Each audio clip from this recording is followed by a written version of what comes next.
Last week on the White Knuckle Web Show, I started my stand setups and scouting for the upcoming season. We also introduce you to a big Iowa buck named the Rusty Nail. This week, we're also going to be entering the world of the Dickerson. Erik Dickerson the deer, specifically. This is the White Knuckle Web Show. Is that not the most epic sit in a tree stand? I'm pretty sure it's a yes, it is. Oh my God, he's giant. Shot looked good.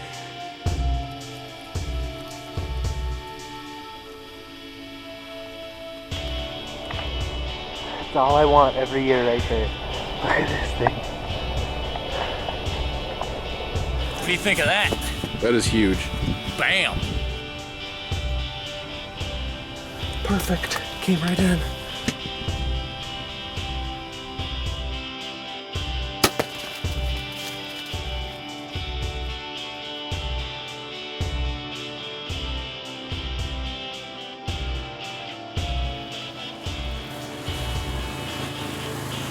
It's another day. I'm out heading back into, I'm gonna call this the DL set. I basically got everything set last night. First thing I'm gonna do, I'm gonna trim from the ground, get all my my major shooting lanes done. I wanna keep this nice and low key, just like the buck I'm hunting here. So I don't wanna look like a bulldozer went through here. This is the spot I'm gonna take it easy and be very precise in my cutting.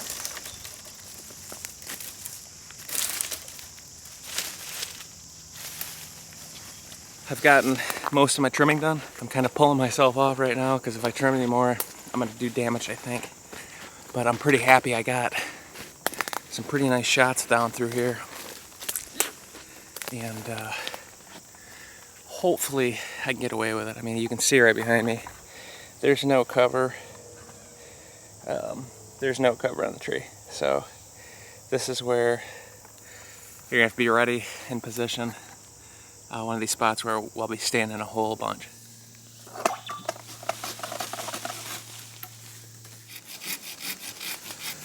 I'm finished. I'll take you for a little tour here. Hole down here. Hole up there, right there. I'm gonna take this pine tree branch off. Hole down there. Hole right down here.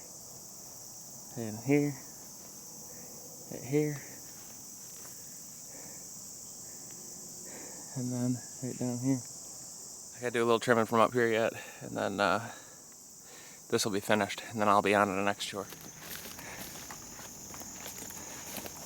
This is a transition point between two major bedding areas, and it's kind of in a valley where everything comes together, and it's a shortcut for the bucks.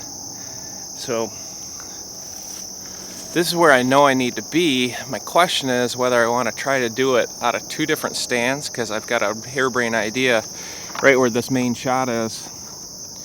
You can see my tree stand right there. My thought is, what if I have the cameraman in the tree behind it? That way he can get an over-the-shoulder shot of me. But I can already see there's a bunch of branches in the way, so, but not terrible. I would just have to know, I don't know. Part of hunting these days for me is just trying to do some new things. You just get sick of the same old routine, hunting at the same stands and all that, same setups. So this would be fun to do in a two-tree setup, so I think I'm going to just go for it. Whether it's the smart thing to do for hunting, I don't know. That's to be determined, but it should be fun, so.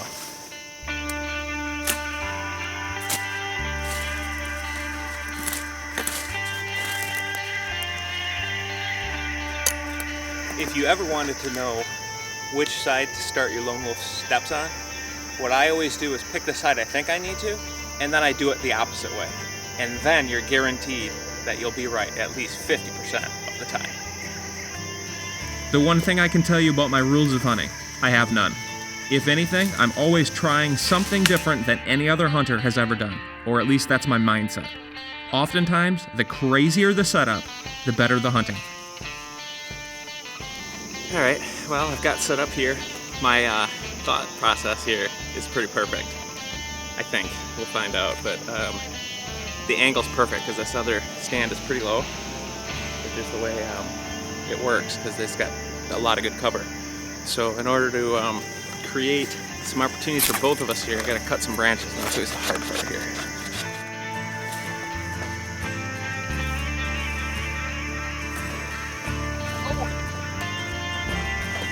Well, that's one way to lose a pole saw. Guess I'm gonna have to put a leash on it.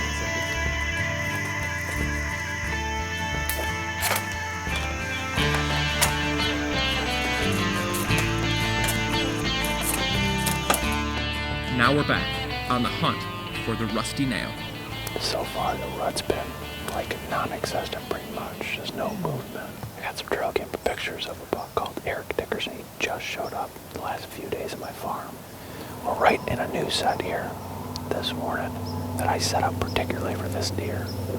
If he showed back up, or any deer that was utilizing this bottom, it's a pinch point creek crossing bedding area set, and it's an observation set at all. As well, we can see onto my neighbors over here.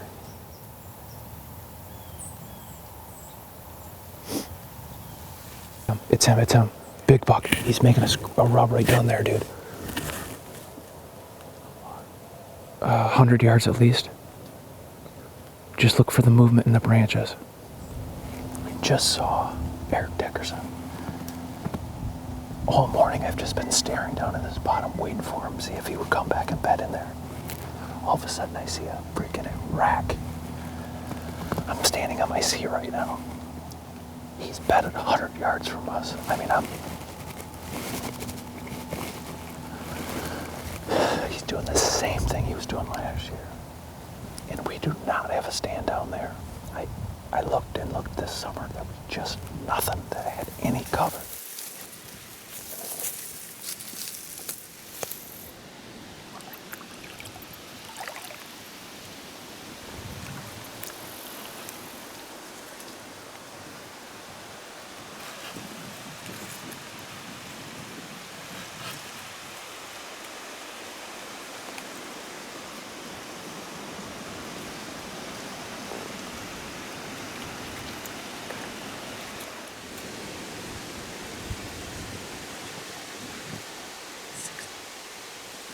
He is literally 70 yards right there bedded down. We came in here guesstimated where he was at. I got halfway set up before all of a sudden I see his rack over there. Get completely set up, do all my trimming, super duper quiet, everything perfect. Wow, he hasn't moved all day. That's where he's been. He just stands up occasionally, stretches, lays back down. So the wind is blowing like this. I'm anticipating him to come down either the creek or right here, right at us, to get on the downwind side of this field up top.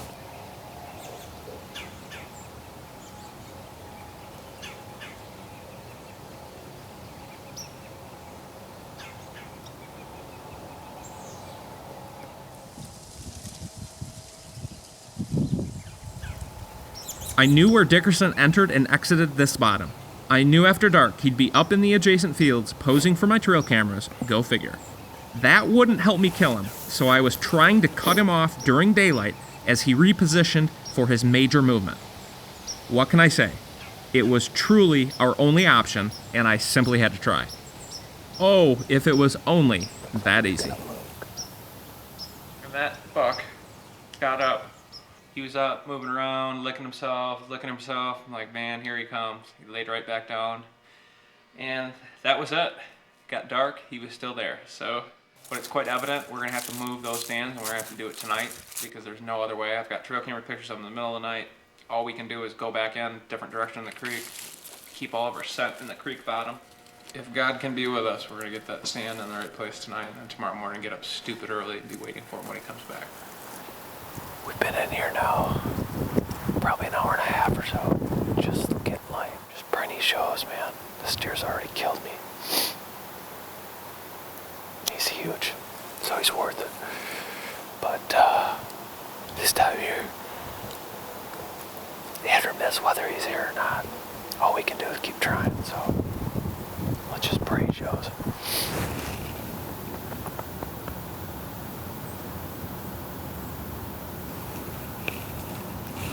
Where's he gonna go?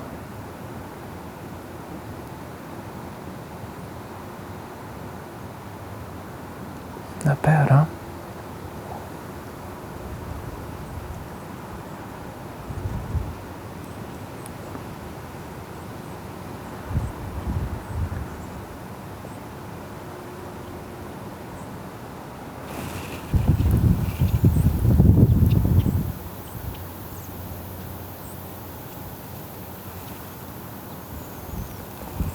We are pretty much sitting frickin' ducks over here.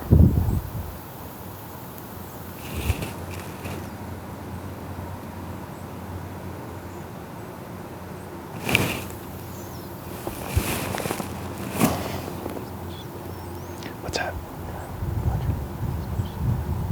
Yeah, it's kind of a toughie.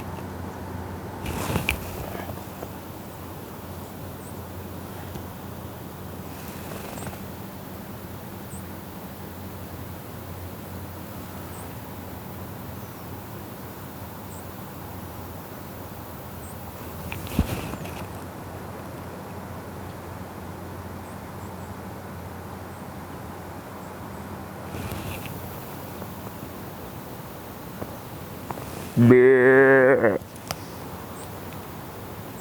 Bleh.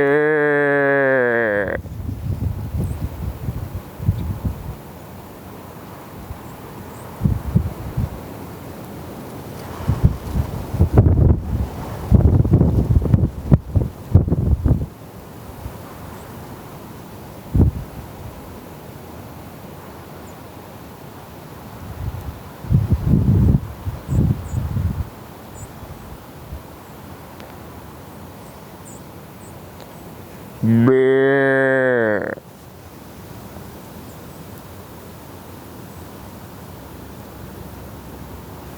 You can't write this crap, man. All of a sudden, Kyle says there's a deer right there, freaking giant body. Put my binocs on. Oh, it's the rusty nail. The buck I actually am hunting this year. So he's alive. First time I've seen him hardhorn. He bedded down in the CRP. I bleeded at him as low as I could. I forgot my ground call this morning or something about forgetting stuff lately. And, well, he looked over here and he looked over here. You could tell he just was raring to get over here. And we lost him. I think he bedded down right there. So we'll keep an eye on him. But we still see it. We still have a chance of Erik Dickerson coming in here too. Maybe we can get Erik Dickerson to show up over here, put on the show. I shoot him, he makes a ruckus, gets Rustytail mad. Rustytail comes over, I shoot him. Kyle and I are tagged out, we jump in the river and celebrate. Yeah, well, I would have years under my belt chasing these two bucks. And you know what? They were worth every hour of aggravation. Thanks for watching the White Knuckle Web Show. Next week, giant bucks are going to die.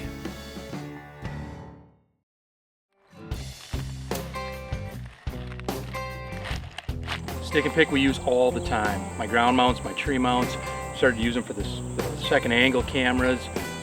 I just can't say enough about the ease and the quality. We run covert cameras, love them. They've really done good for us. But really what makes those a more useful tool is the fact that you've got something like stick and pick where I can put it exactly where I want to put it. There's one commonality with trail cameras. There's never a tree to put a camera on or in or near, and if there is one, it's on a crazy angle. So you spend 20 minutes taking branches and leaves and bark and corn cobs to try to make your cameras level. In 2 seconds, you make an adjustment and your stick and pick is perfectly mounted. It saves you time.